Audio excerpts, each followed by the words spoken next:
Assalamualaikum warahmatullahi wabarakatuh. Alhamdulillahi wa kafa. Wassalatu wassalamu ala rasulillahil mustafa wa ala alihi wa sahbihi wa man wafa. Wa ba'd. Faya ibadallah, ahbaballahi wa ahbab rasulihi sallallahu alaihi wasallam. Usi nafsi wa iyyakum bitaqwallahi faqad fazal muttaqun. Fala tamutunna illa wa antum muslimun. Faqala ta'ala Ya ayyuhalladzina amanu taqullaha haqqa tuqatih wa la tamutunna illa wa antum muslimun. Guru kita semua, Asy-Syaikhaini Al-Fadilaini Al-Imamaini, Dr. Syamsi Ali dan Dr. Amil Faisal. Semoga Allah Subhanahu wa taala senantiasa memberkahi seluruh aktivitas antum, menyehatkan, memberikan kekuatan, dan insyaallah mudah-mudahan menerima seluruh amal ibadah kita sebagai amal ibadah yang diikhlaskan oleh Allah Subhanahu wa taala. Semoga seluruh aktivitas dan pesantren Nusantara Foundation yang dirintis oleh Al-Imam Syamsi Ali di Amerika selain bisa menginspirasi warga muslim dimanapun, juga melahirkan generasi-generasi terbaik insyaallah, baik kini ataupun di masa depan, memberikan wajah Islam yang terbaik seperti tadi yang disampaikan. Pun demikian dikhususkan untuk Adinda, putra dari Ustaz Amir Faisal yang akan melanjutkan studi.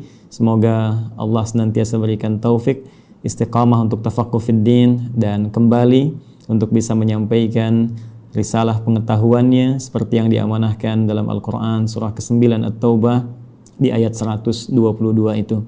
Izinkan kami menyampaikan apa yang telah guru-guru kami sampaikan mengenai tema yang sekarang tengah kita bahas, dan tentunya tadi sudah banyak diuraikan baik oleh Imam Syamsi Ali pun demikian oleh Dr. Amil Faisal. Semoga sekali lagi Allah berkahi keilmuan keduanya.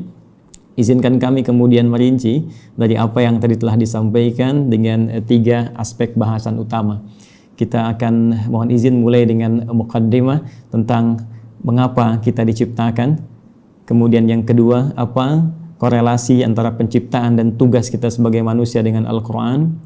Kemudian yang ketiga, bagaimana kita bisa menampilkan pedoman hidup dalam Al-Quran terkait dengan misi kehidupan kita di muka bumi ini. 3 ini yang mudah-mudahan bisa saya sampaikan dengan durasi waktu yang telah ditetapkan oleh panitia.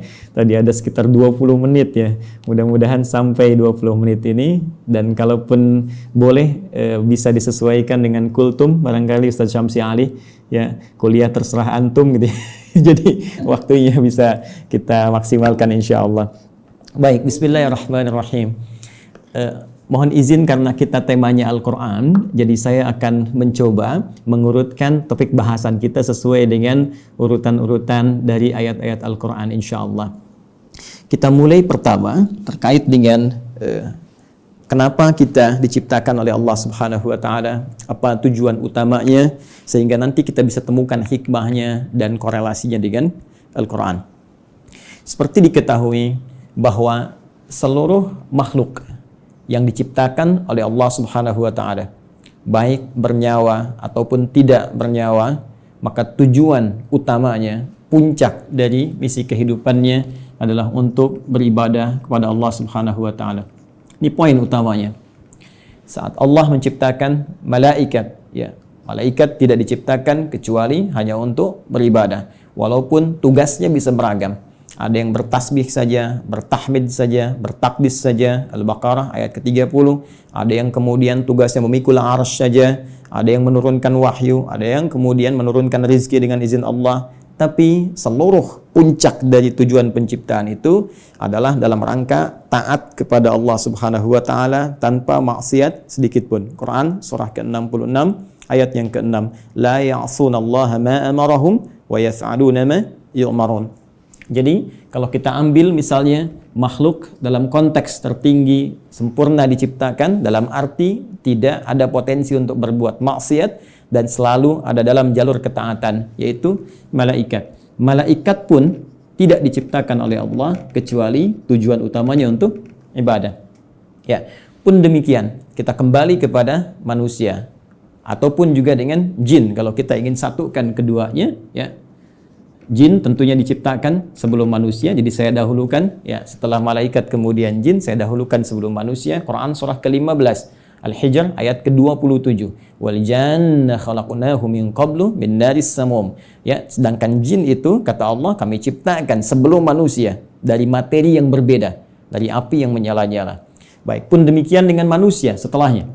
Ya, wa idz qala rabbuka lil malaikati inni khaliqum basyara. Ketika Allah firmankan kepada para malaikat yang sudah tercipta sebelum manusia, pun sebagian kalangan jin yang hadir pada saat itu, kami akan mencipta makhluk baru, bukan malaikat, bukan jin, tapi basyar. Ya, 1 dari 5 nama manusia yang umumnya disebutkan dalam Al-Qur'an pokoknya. Ya, basyar 35 kali disebutkan dalam Al-Qur'an menunjuk pada sifat nafsunya. Ins disebutkan 18 kali berpasangan dengan jin menunjuk pada sifat penampakan dan kelembutannya. Insan disebutkan 65 kali dalam Al-Qur'an menunjuk pada totalitas aktivitasnya. Pun demikian dengan An-Nas disebutkan setidaknya 241 kali dalam Al-Qur'an menunjuk sifat sosialnya, dan Bani Adam ya disebutkan setidaknya 7 kali dalam Al-Qur'an menunjuk genealogisnya yang tersambung pada Nabi Adam alaihissalam. Jadi manusia ketika difirmankan oleh Allah kepada malaikat dan jin, ya wa idz qala rabbuka lil malaikati inni khaliqum basyara. Ya. Jin dan manusia ketika diciptakan tidak lepas dari fungsi ini. Ya, ditegaskan di Quran surah ke-51 digabungkan ayat ke-56.